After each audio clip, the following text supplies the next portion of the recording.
Oke. Halo, ini dengan Bu Cek. Saya bersama dengan Rudy, dengan Pak Leo. Ya, Rudy ini adalah eksportir daripada kayu, importir kayu ya Rudy ya, Iya, San Francisco ya. Dan Pak iya. Leo adalah dokter di San Diego, betul Pak Leo? Ya, Dokter apa Pak Leo? Dokter umum, spesialis? saya dulu spesialis patologi anatomi. Patologi, Apa itu antologi itu apa? patologi. Yang Patologi itu apa? lihat jaringan nanti kita diagnosis ini cancer atau bukan, Oh, benign atau malignant. Ya, tapi saya kerja untuk GlaxoSmithKline. Hah? Saya kerja tapi untuk GlaxoSmithKline Apa itu? untuk bagian research. Oh, It's a bagian big research. pharmaceutical company dari UK. Oke. Jadi ini research pharmaceutical company untuk Ya. membuat vaksin atau apa? Vaksin ada untuk cancer, untuk HIV semua. Wow. Tapi lebih tinggi vaksin sama cancer. Oke. Nah, sekarang tadi saya ini kebetulan postkan, saya melihat Rudy, dia bilang, kita bahas mengenai COVID-19 dong. Gitu. Sekarang saya berikan kesempatan pada Rudy nih. Ayo Rud, apa yang kamu mau bahas tentang COVID? Bagi saya, COVID itu kan isu yang sekarang lagi ramai sekali. Ya. Dan salah satu signature-nya Biden punya campaign about Donald Trump handle the COVID. In my opinion, I send the YouTube about the data with doing based on fact. But anyway, the summarize like this: COVID is like what you call the 2 point that I would like to say is this about COVID and about science, because Biden always say science. Bagi saya COVID itu benar-benar ada dan terjadi, dan kita sekarang sampai seperti ini, sampai lockdown, all the world know that. So, and there is no point to argue on that because it kills us, and every life is very very valuable. Oke, So, yang pertama Rudy setuju bahwa COVID itu ada dan memang yeah. tidak bisa deny, itu bukan fake, itu betul ada. Yang kedua apa? Yang kedua is about science. Kenapa? Bahwa signature kampanyenya Biden itu always science. Sampai saya bertanya, science, it is true, Dr. Fauci and everyone. Now, aku bawa begini, bahwa COVID itu bukan hal yang mudah untuk dipecahkan. Iya. Karena itu nggak ada orang yang pernah punya pengalaman untuk itu. Betul. Dan seperti kita bilang begini, kalau ada kucing, ada flies yang datang ke anjing misalnya, atau kucing, cat, terus kita mau ambil flies-nya, jangan kucingnya itu yang kita bakar, karena kita nggak mau flies-nya. Okay. In other words, I say the problem is about lockdown. Yeah. So when the lockdown, is that the best way to do? It is, to me, is debatable. Because kita akan lockdown, tapi kita bisa lockdown dan berhasil simpan orang di rumah, apa segala. Tapi and then bagi orang-orang yang tidak mampu, dia harus bekerja. They're dying. That's why I say flies yang kita nggak suka ada di kucing. Jangan kucingnya yang kita bakar. Tapi kita harus cari flies-nya. That's my point. Oke, saya summary begini. Jadi maksudnya Rudy itu memang betul ada masalah COVID. Yes. Tapi jangan orang semua di lockdown. Jadi yang di lockdown hanya orang sakitnya aja. Yang sakit jangan keluar, jangan malah orang sehat yang di lockdown, begitu. Maksudnya gitu. Bukan begitu. Menutup semuanya. Lockdown is okay, tapi kita harus discuss dari segala macam aspek. Pertanyaan saya, apakah ekonomi itu science atau tidak? Saya nggak ngerti kamu maksudnya apa. Ekonomi itu science. Karena science itu ekonomi itu science and art. Saya nggak peduli dengan ekonomi, science atau tidak, saya nggak peduli. Yang penting tindakannya apa yang mau dilakukan. This is the argument. This is the argument. If you understand what my gua bilang, ada flies yang kamu tidak suka mau tangkap. Ada di kucing flies-nya. Jangan kucingnya yang dibuang, dibakar. Tapi cari flies-nya. Nah sekarang kalau ngomong science, semua dokter semua akan bilang bahwa lockdown is the best. Definitely. Dari sisi ekonomi, kalau ekonomi science, dari ekonomi kita, saya orang ekonomi, saya bisnis. Saya nggak mau lockdown total. We have to find in the middle. Keluarnya bagaimana? Menurut Rudy bagaimana? Oh, menurut saya kita harus discuss dan find in the middle in between. Jadi seperti apa? Apanya? Yang aplikasi aja, yang aplikasi in the middle. Yang aplikasinya ya seperti sekarang ini. Artinya kita harus pakai mask apa is like then lockdown itu sekarang ini kan kita nggak lockdown 100%. Jadi ini betul. Saya masih ini maksudnya Rudy ini bagus. Ini maksudnya Rudy ini bagus, gitu. Ya, saya masih bisa import kayu, orang di pelabuhan masih jalan apa segala. Jadi bisnis saya masih bisa jalan, semua masih bisa jalan. Dan saya masih bisa, bisnis itu harus running. Jadi sampai gara-gara coronavirus itu di lockdown dan bisnis itu harus mati gitu loh. Ya. Oke, menurut Beliau bagaimana? Jadi, kalau menurut saya sains sangat penting ya. Itu nggak bisa piecemeal. Kita punya kesalahan karena nggak ada national plan, nggak ada program nasional. Jadi waktu lockdown, California lockdown, San Francisco, LA, nanti New York, itu nggak bisa karena virus itu nggak kelihatan. Tapi virus itu harus ada sel hidup. Begitu ada sel hidup, itu virus hidup dan dia berkembang biak, dia akan pergi lagi. Kalau kita lockdown dengan national plan seluruh, misalkan 2 minggu nggak ada sama sekali interaksi, virus hilang. Karena virus itu nggak bisa hidup tanpa sel yang hidup. Sel hidup dalam hal ini manusia. Begitu kita lockdown. Beliau punya tuh mati, frozen. Ya. Oke. Di New York enggak. Orang dari New York ke San Francisco ya, San Francisco kena lagi. Dan sebelum virus itu di-eradicate, ekonomi nggak bisa balik. Karena itu berdua itu sangat erat. Kita bisa, tadinya tuh kesalahan Amerika, karena lockdown-nya itu nggak terplanning, nggak seluruh Amerika. Piecemeal. Kita lihat Wuhan. Begitu dia lockdown dengan strict 2 minggu aja, sudah bebas. Itu satu hal. Yang kedua, kalau seandainya karena sudah pernah di lockdown, rakyat sudah menderita tapi tetap nggak ada hasil, itu mungkin akan ada trauma untuk lockdown lagi. Jadi satu-satunya jalan itu kita nggak bisa eradicate tanpa lockdown, itu sudah jelas. Tapi seenggak-enggaknya bisa mitigate, diperkecil penularan itu hanya dengan masker, dengan social distancing, hand hygiene. Itu 3 sebelum ada vaksin. Vaksin pun itu akan lama karena vaksin itu nggak segampang yang seperti diperkirakan. Jadi dalam hal ini, kalau masker aja nggak mau dipakai, social distancing nggak ada, berjejel-jejel orang, itu hebat sekali nanti akibatnya. Ini winter main nanti. Akan yang mati, yang menderita itu luar biasa. Oke, saya gambarkan aja kondisi saat ini. Di Alhambra semua orang pakai masker. Jadi kita jalan di park, di dalam ini kita makan di luar, di Alhambra. Tapi kemarin Jan Peter Situmorang, teman saya telepon, dia bilang, Cek, di Rancho Cucamonga orang tidak perlu pakai masker. Di mana-mana orang tidak pakai masker. Gua tidak pakai masker. Rancho Cucamonga loh ya. Saya ke Orange County orang bisa makan di dalam. Jadi kemarin saya makan Vietnam di restoran dine-in. Walaupun 25% di dalam, tapi boleh di Orange County. Tapi di Alhambra dan Pasadena, sampai sekarang ini tidak boleh. Hanya boleh makan di luar.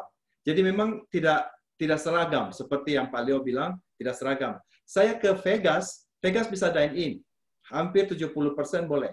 Di kasino boleh dine-in, tapi orang semua pakai. Cuma di kasino dan di jalan juga memang orang pakai mask, tapi boleh dine-in. Jadi memang peraturan ini tidak seragam semua. Nah ini merupakan satu kendala bagi kita. Menurut kamu gimana, Rul? Di San Francisco orang dine-in juga. Saya dine-in juga kemana-mana. Dan orang pakai mask itu nggak ada, nggak diharuskan lah. Kita sadar-sadar aja. Di San Francisco begitu. Di San Francisco begitu. Ya. Oke. Jadi yang saya mau jelasin, saya sangat setuju sama Dr. Leo. Ya. Sangat setuju. Kita sama di situ. Okay. Ya, yang jadi masalah itu gini. Kalau di Wuhan, China itu komunis. Dia bisa lakukan itu dan nggak ada orang protes. I don't think kalau Bapak pergi ke Fauzi punya omongan, itu Januari, saya catat saya kasih bucek videonya. Itu Fauzi, itu bilang pertama kali, nggak perlu pakai masker. Kemudian kedua kali dia bilang, itu Januari. Kemudian habis itu dia wawancara lagi, dia bilang, Amerika nggak bisa lockdown. Amerika tuh bukan negara seperti, kalau di negara lain bisa lockdown total, Amerika nggak bisa, it's not doable. So, saya lihat yang presiden bikin keputusan itu, saya satisfied. Soal dia punya personal nggak mau pakai masker, itu urusan dia. Tapi saya tinggal di Amerika, dia punya keputusan bagi saya bagi saya tidak perfect, tapi sudah bagus karena belajar dari kesalahan. Nah, sekarang mengenai Rudy sendiri, Rudy pakai masker nggak? Saya pakai masker. Kemana-mana pakai masker? Ya, saya pakai masker, tapi kalau saya ke pantai, apa segala, saya buka masker. Masker. Kalau karena mobil enggak, bagi saya, di outdoor, apalagi angin, I'll take the risk. Anyway, it's not like against the law or something. Jadi yang saya mau bilang begini, itu kalau lockdown, kalau ikut sains, dari sisi sains hanya dokter ya, sains ekonomi, WHO sudah bilang lockdown is not advisable. Karena itu dari sisi ekonomi. Jadi kalau ekonomi is a science, antara sains dokter dan sains ekonomi harus meet in the middle. That's my point. Okay. Jadi jangan burn the cat just because of we have problem with the flies. Oke, saya understand. Saya begini, saya di tengah-tengah. Saya tidak menyalahkan Presiden Trump atau Presiden Jokowi atau Dr. Terawan yang pada awal-awalnya tidak lockdown. Karena memang kita tidak pernah menduga bahwa ini akan terjadi sampai seperti ini. Yes. Ya kan? Kita pikir kayak seperti itu Dr. Pak Leo waktu flu burung. Waktu flu burung di LA tidak lockdown. Cuma waktu orang semua ribut, kita biasa-biasa aja di LA, gua beli ayam, makan di luar seperti biasa dan adanya hilang gitu loh. Mungkin dikira seperti gitu.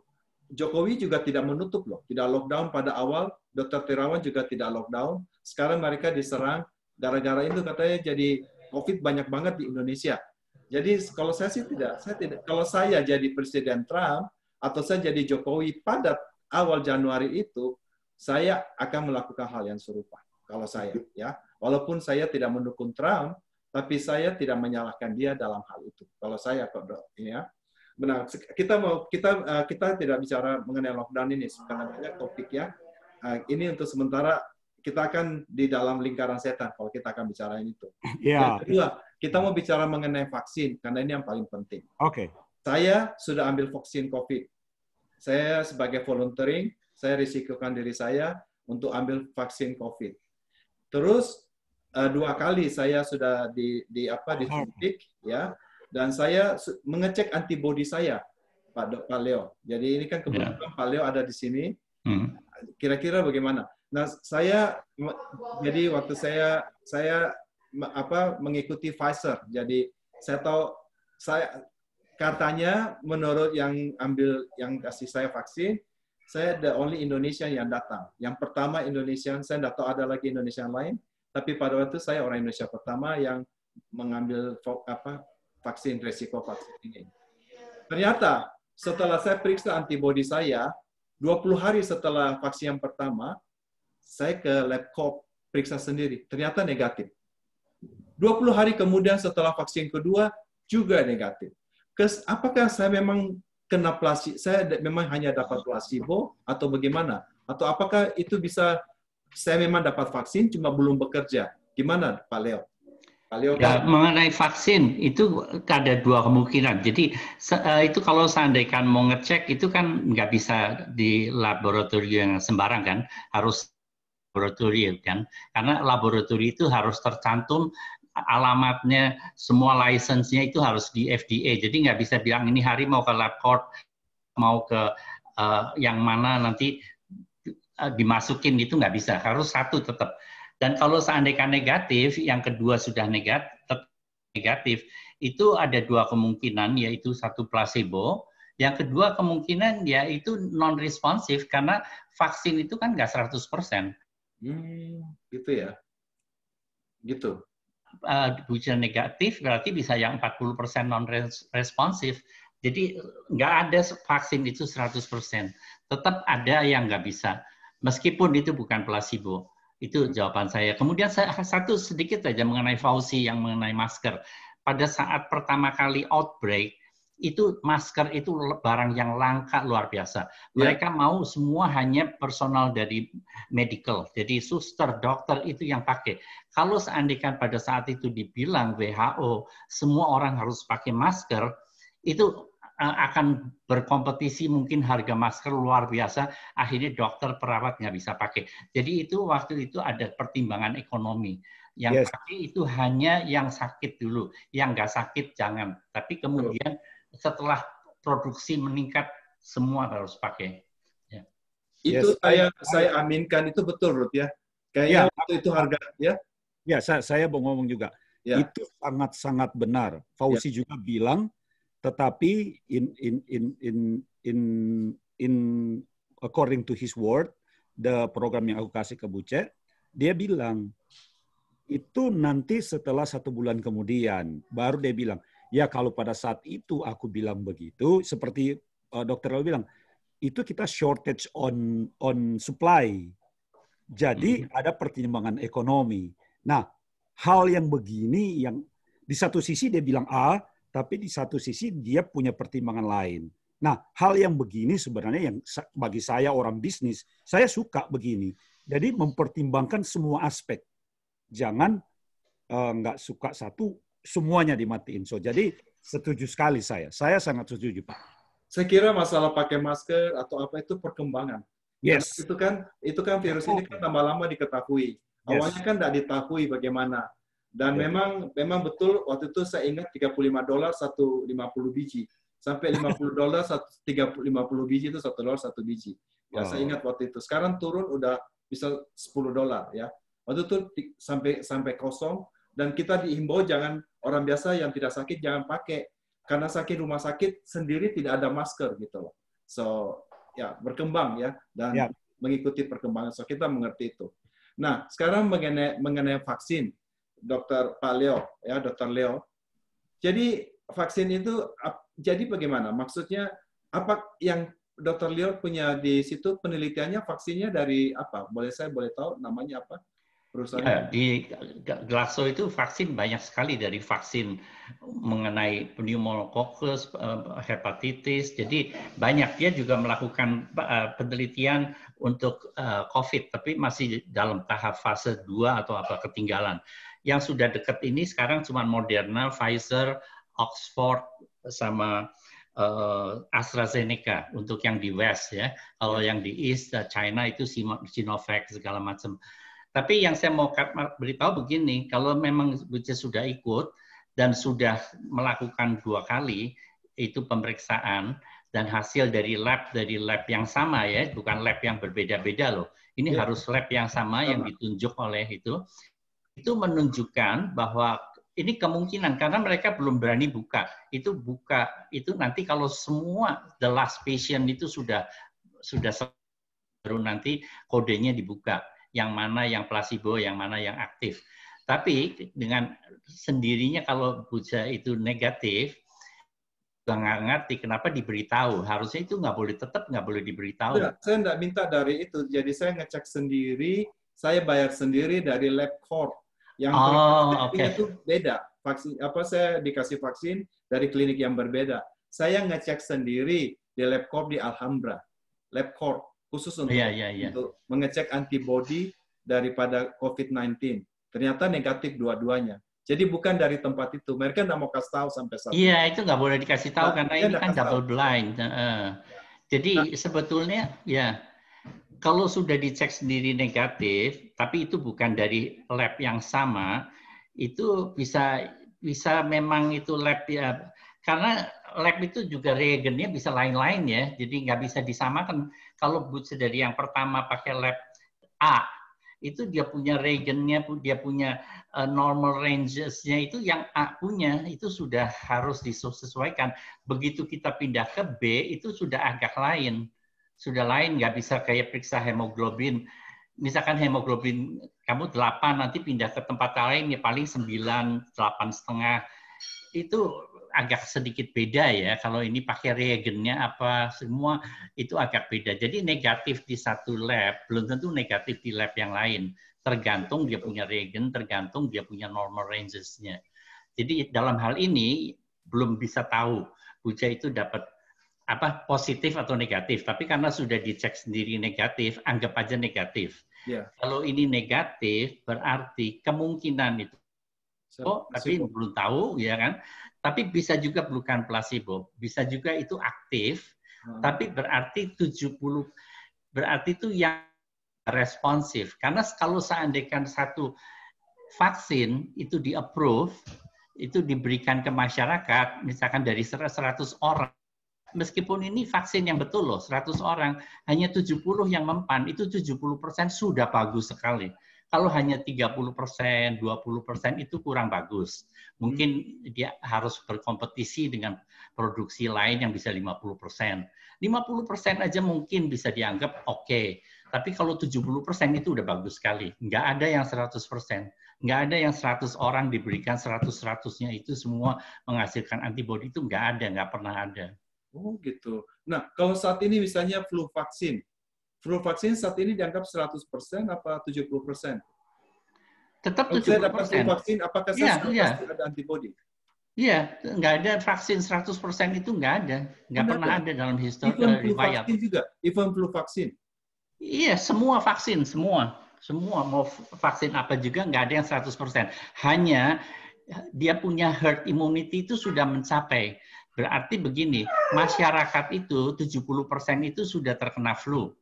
Okay. Jadi itu nggak terlalu bahaya, meskipun bisa divaksinasi negatif, itu nggak bahaya, karena 70% masyarakat Amerika itu sudah kena flu. Gitu loh, itu maksudnya makanya si Trump dan beberapa negara Eropa seperti Swedia itu menginginkan adanya herd immunity. Berarti biarin aja dah, semua orang itu kena, nggak apa-apa, yang masih muda kan masih kuat. Nah, itu kalau 70% dari masyarakat itu sudah kena, dan ada yang survive, ada yang enggak, yang mati, tapi pokoknya 70% itu sudah kena, itu sudah seperti vaksin, sudah aman. Betul. Nah, ya, sekarang itu yang sekarang. Kenapa?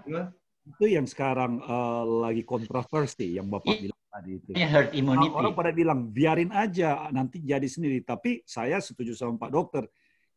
Every single life is matter. Jadi tapi memang ada orang yang sampai ekstrim, ya udahlah biarin aja dan nanti seleksi alam. So, ya sampai ada senator yang kamu harus berani korbankan orang tua demi sebagai patriotik untuk negara. Enak ngomongnya enak, tapi orang yang punya orang tua kan ya nggak bisa dong dibilang begitu. Makanya dia bilang pendapat itu dibilang begini, kalau sampai the loved one of yours yang meninggal, are you gonna change your mind or no? Yeah. That's yeah, the baru effect baru. Yeah, it's in your home then you. Ya, ternyata begini. Nah, sekarang begini. Baru-baru ini ada penelitian terbaru. Jadi kita kan kira kalau orang udah sakit kena COVID, badannya kan udah ada kekebalan tubuhnya. Ternyata baru penelitian terbaru ini kemarin katanya orang itu pernah sakit, udah ada kekebalan tubuhnya. Ternyata kena lagi. Bisa kena COVID 2 kali lagi. Dan katanya, nah, is it possible happen like that? Kenapa? Kenapa bisa? Oh ya. Karena ini kan penyakit baru, belum bisa diketahui secara pasti. Kalau kita misalkan kena cacar, itu seumur hidup kita nggak kena cacar lagi, ya kan? Kalau misalkan kita kena atau divaksin misalkan MAM atau nanti ada booster lagi berapa tahun lagi mesti. Sekarang ini kan ini penyakit baru, kita nggak tahu. Jadi imunitasnya itu bisa berapa lama itu juga belum tahu. Ada yang bilang hanya beberapa bulan. Hanya beberapa bulan itu turun. Jadi dia turun. Makanya kalau pakai vaksin, kalau menghadapi yang demikian itu harus di booster, berkali-kali di booster. Berapa tahun disuntik lagi. Itu namanya booster. Tapi kalau kayak itu dulu kan kita disuntik cacar. Sekali cacar kan udah nggak ada booster lagi. Ya, yang ada tandanya itu. Biasanya karena ada scar. Ya, itu beda-beda. Tiap vaksin itu beda. Dan vaksin yang sekarang pun beda-beda pembuatannya. Misalkan China itu dia buat vaksinnya dari virus yang dimatikan. Jadi itu keamanan itu lebih bagus. Dan kedua, itu nggak harus sophisticated.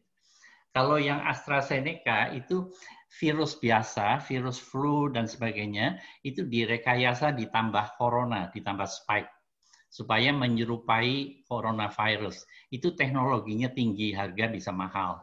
Dan kita masih belum tahu gimana nanti safety-nya. Ya. Nah, saya dengarnya begini. Jadi, atau Rudy ada pertanyaan? Oh no, Dr. Leo is the master, so I'm economist. I'm still learning. Ya, oke. Saya dengarnya begini, Dr. Leo. Jadi kan ada orang kena katanya kena ini virus tidak ada simptom. Ada orang kena langsung sakit keras, apakah sampai akhirnya mati. Katanya perbedaannya karena exposure-nya. Misalnya satu orang dengan saya ini dia tidak pakai masker, saya tidak pakai masker, kenanya 100%. Tapi kalau dia pakai masker, yang keluar kan 30%. Saya pakai masker lagi, lebih tipis lagi, maksudnya 15%. Jadi ada 15% kuman, dengan 100% kuman, itu yang mempunyai efek sampai orang lebih sakit atau tidak sakit. Apakah itu betul? Ya, di ilmu kedokteran itu namanya viral load. Jadi viral load itu kamu dapatnya itu masif atau enggak. Kalau viral load-nya begitu terima itu banyak, tubuh ini nggak bisa sempat untuk memerangi. Jadi kamu sakit. Tapi kalau dia datangnya sedikit demi sedikit, terekspos, misalkan 1 million, mungkin tubuh sudah bikin antibody, nanti mungkin sedikit ada rasa atau juga enggak. Tapi kalau begitu sekali masuk ratusan million virus partikel, itu tubuh kewalahan, kamu sakit. Jadi itu merupakan salah satu fungsi masker juga, supaya virus yang masuk tidak terlalu banyak. Walaupun mungkin akan masih tetap dapat virus, tapi tidak terlalu banyak. Itu betul ya, Pak Del? Bisa jadi masuk virus, tapi tubuh kita masih bisa menahan, sehingga simptomnya itu tidak ada, atau lemah, atau sedikit. Ya, kita bisa recover cepat. Oke. Nah, sekarang saya mau tanya pada Rudy nih. Ruth, andaikan hari ini Presiden Trump umumkan, sekarang vaksinnya udah ada. Semua orang boleh mengambil vaksin. Apakah kamu mau ambil vaksin enggak? Aku sudah baca kamu punya pengakuan masalah testing itu, dan I like your statement. I think I will do that. Okay.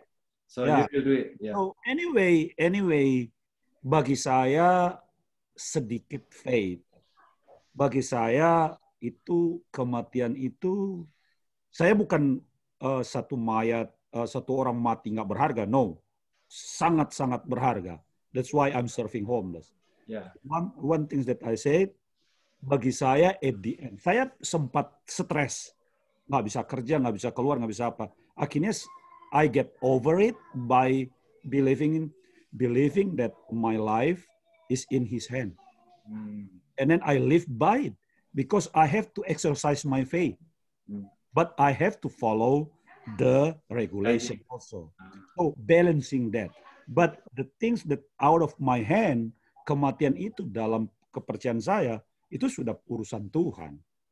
Saya mungkin bisa sakit, tapi kematian itu ya Tuhan yang menentukan bagi saya. Jadi kalau saya lihat Buce, dan saya sangat salut, kalau you check your Facebook, I always give a thumb because when Buce ikutin untuk sebagai kelinci percobaan, wow, I really respect that because the things is about human, it's about other people, it's not about us. If we live is not all about ourselves, and this world will be so good. The only problem is manusia itu greedy. That is the problem. Thank you, Ruth. Thank you for the compliment.